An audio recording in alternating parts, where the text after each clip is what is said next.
jauh di pesisir tanah Aceh yang subur, berdirilah sebuah negeri makmur yang dipimpin oleh seorang bangsawan gagah berani. Namun, di balik kemegahan istana dan kemakmuran rakyatnya, tersimpan sebuah gundah yang menggelayuti hati sang bangsawan. Kisah ini berawal dari sebuah hasutan kelam yang menuntun pada sebuah janji mengerikan, dan perjuangan seorang ibu untuk menyelamatkan buah hatinya.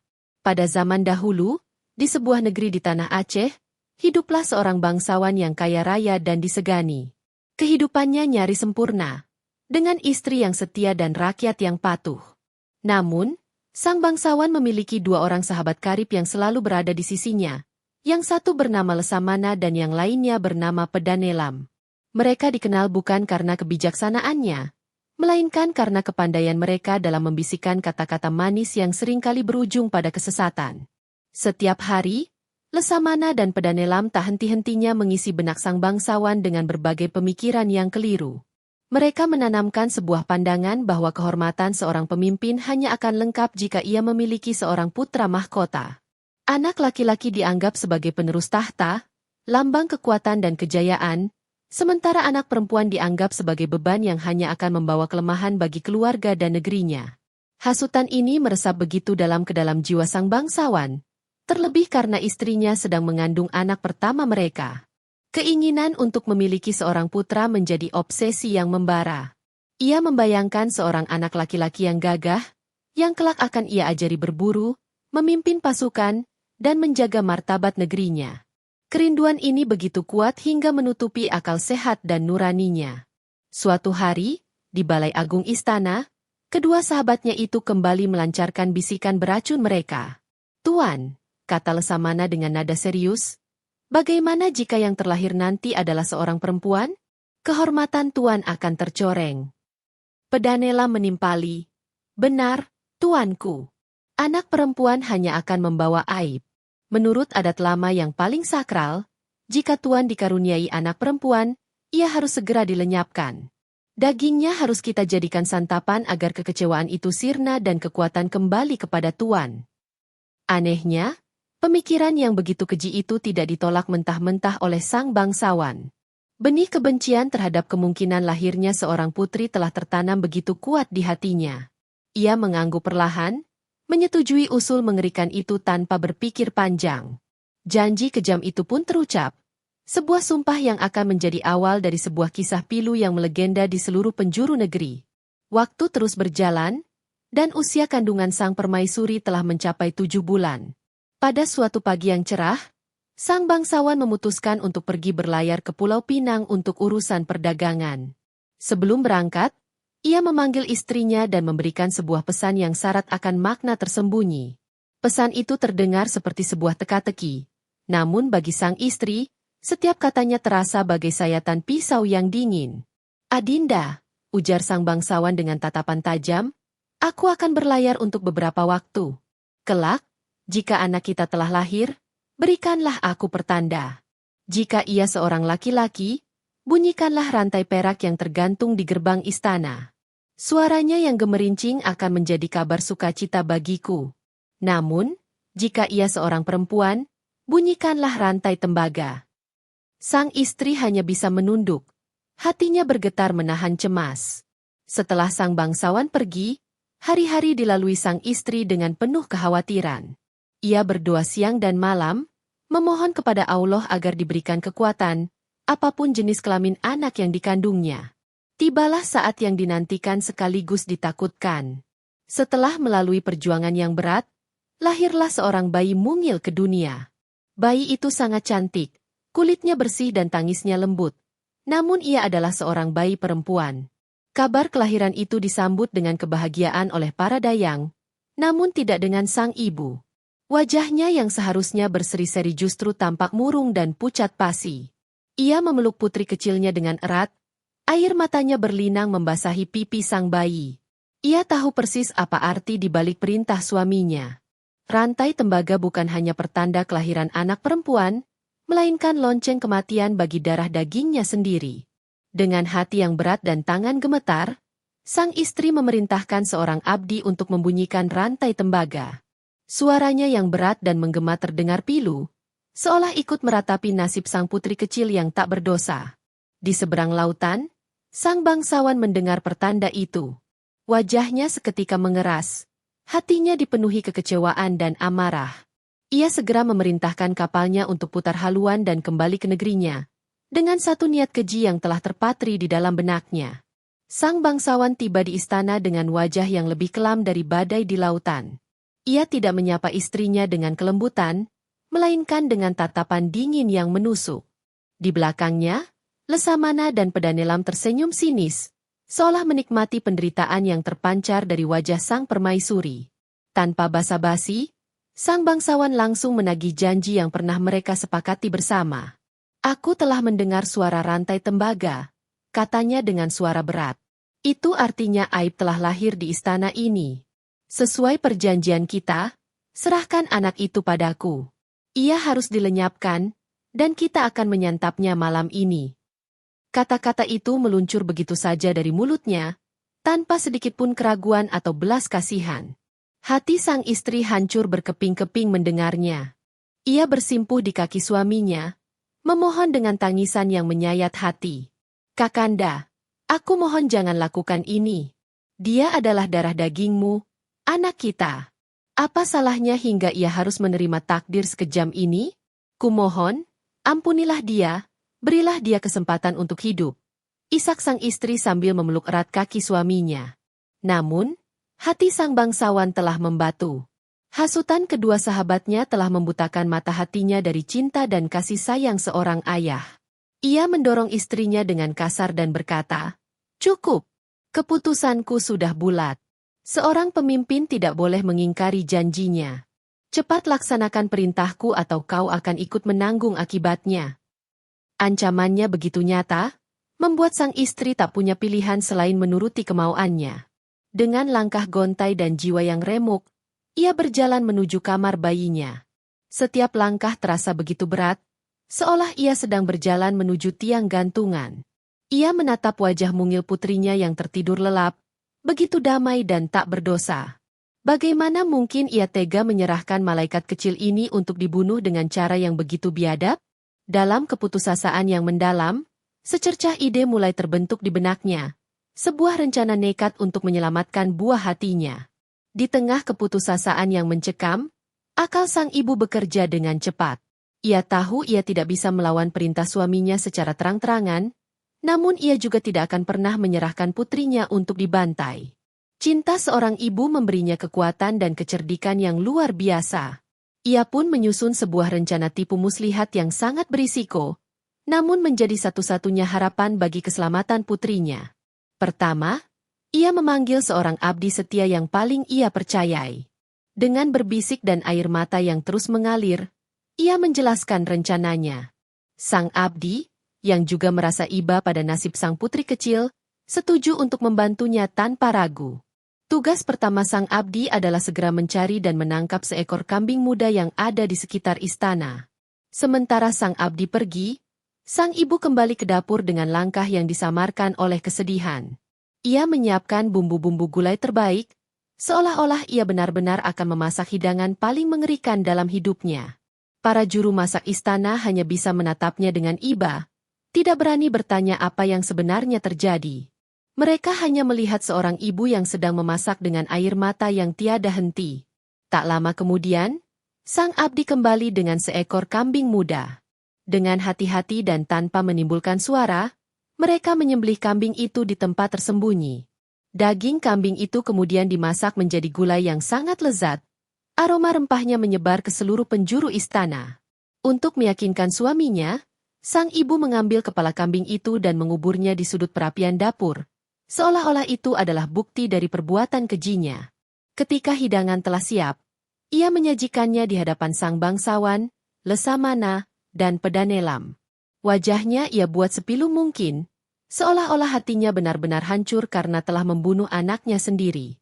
"Sesuai perintah Kakanda," ucapnya dengan suara bergetar, "anak kita telah tiada. Inilah gulai dari dagingnya, silakan dinikmati."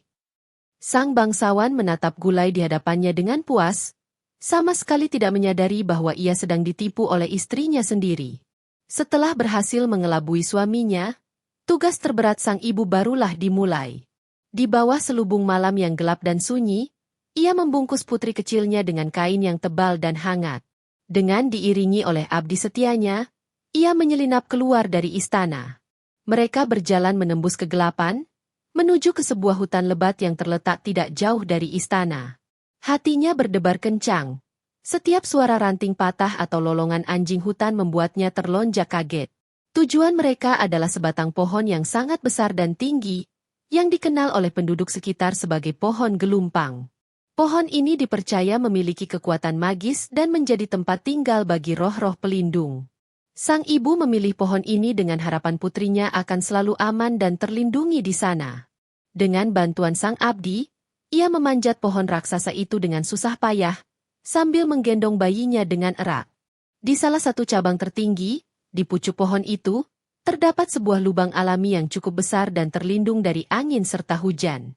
Dengan hati yang teramat berat, sang ibu meletakkan putri tercintanya di dalam lubang itu. Ia membuat sebuah buaian sederhana dari selendangnya agar sang bayi bisa tidur dengan nyaman. Ini adalah saat paling menyakitkan dalam hidupnya. Harus berpisah dengan darah dagingnya sendiri. Sebelum turun, ia membelai pipi putrinya untuk terakhir kali. Air matanya menetes, jatuh di kening sang bayi. "Anakku sayang," bisiknya lirih. "Maafkan ibu harus meninggalkanmu di sini. Ini satu-satunya cara agar kau tetap hidup. Tumbuhlah menjadi gadis yang kuat. Allah akan selalu melindungimu." Ia menyenandungkan sebuah lagu Nina Bobo pelan, berharap suara itu akan selalu terngiang di telinga putrinya. Dengan jiwa yang hancur, ia menuruni pohon itu dan kembali ke istana sebelum fajar menyingsing. Istana yang megah kini terasa seperti penjara yang dingin dan kosong baginya. Satu-satunya yang memberinya kekuatan untuk bertahan adalah harapan bahwa suatu hari nanti ia bisa kembali memeluk putrinya, sang putri yang kini hidup di pucuk pohon gelumpang. Di ruang makan istana, sang bangsawan bersama Lesamana dan Pedanela menyantap hidangan gulai di hadapan mereka dengan lahapnya. Mereka merasa puas karena rencana keji mereka telah terlaksana dengan sempurna. Sang bangsawan bahkan merasa beban di hatinya telah terangkat, tergantikan oleh rasa lega yang semu. Ia sama sekali tidak menaruh curiga pada istrinya yang hanya duduk termenung dengan tatapan kosong. Namun, ketika mereka sedang asyik menikmati hidangan, tiba-tiba terdengar suara aneh dari atas atap pendopo. Suara itu melengking dan sangat jelas, seperti sebuah nyanyian peringatan. "Cekikik, cekikik, bukanlah daging manusia yang kalian makan. Cekikik, cekikik itu hanyalah daging kambing muda." Suara itu terus berulang, membuat mereka berhenti makan dan saling berpandangan. Sang bangsawan menjadi murka. "Siapa yang berani mengganggu santap malamku?" teriaknya. Ia segera memerintahkan pengawal untuk memeriksa sumber suara itu. Tak lama, seorang pengawal kembali dan melapor bahwa suara itu berasal dari seekor burung elang besar yang bertengger di atap. Burung itu terus bersuara dengan kata-kata yang sama, seolah mengejek mereka. Awalnya, sang bangsawan tidak mempedulikannya dan menganggap itu hanya ocehan seekor burung. Namun, Lesamana dan Pedanela mulai merasa curiga. Mereka berbisik kepada sang bangsawan, "Tuanku, bagaimana jika apa yang dikatakan burung itu benar? Mungkinkah istri tuan telah menipu kita?" Keraguan mulai merayapi hati sang bangsawan. Ia teringat akan kepala kambing yang dikubur di perapian, sebuah tindakan yang agak aneh. Didorong oleh rasa penasaran dan amarah, ia segera memerintahkan pengawal untuk menggali sudut perapian di dapur. Betapa terkejutnya ia ketika para pengawal menemukan sebuah kepala kambing, bukan kepala bayi manusia. Saat itu juga, ia menyadari kebenarannya. Ia telah ditipu. Amarahnya meledak tak terkendali. Ia merasa dipermalukan dan dibodohi di hadapan kedua sahabatnya. Dengan pedang terhunus, ia segera mencari istrinya untuk menuntut penjelasan. Dengan mata menyala karena marah, sang bangsawan menyeret istrinya ke hadapannya. "Katakan padaku di mana anak itu," bentaknya. "Kau telah menipuku. Jika kau tidak memberitahuku di mana kau menyembunyikannya, pedang ini akan menjadi jawaban terakhirmu." Sang istri, melihat amarah suaminya yang tak terkendali, hanya bisa pasrah dan menangis. Namun, di tengah amarahnya yang membara, sesuatu yang aneh terjadi. Ketika ia menatap wajah istrinya yang penuh air mata dan kepasrahan, amarahnya perlahan surut. Ia melihat cinta yang begitu besar di mata istrinya, cinta seorang ibu yang rela mati demi anaknya. Tiba-tiba, bayangan wajah mungil putrinya yang belum pernah ia lihat melintas di benaknya. Hatinya yang sekeras batu mulai retak. Penyesalan yang luar biasa dahsyat menghantam dirinya. Ia sadar betapa bodoh dan kejamnya dirinya. Ia telah dibutakan oleh hasutan dan gengsi, hingga tega hendak membunuh darah dagingnya sendiri. Pedang yang ada di tangannya terasa begitu berat.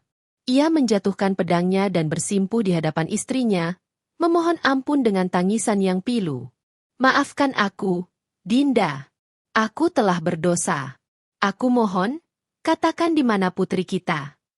Melihat penyesalan yang tulus di mata suaminya, sang istri pun luluh. Ia menceritakan segalanya, tentang bagaimana ia menyembunyikan putri mereka di pucuk pohon gelumpang di dalam hutan. Tanpa menunggu sedetik pun, sang bangsawan segera memerintahkan seluruh pengawal istana untuk menyiapkan obor dan memulai pencarian. Ia sendiri yang memimpin pencarian itu, menembus gelapnya hutan malam. Berhari-hari mereka mencari, namun pohon gelumpang yang dimaksud tak kunjung ditemukan. Sang bangsawan nyaris putus asa. Rasa bersalah terus menghantuinya setiap saat. Ia berdoa kepada Allah, memohon agar diberikan kesempatan untuk menebus dosanya dan bertemu dengan putrinya.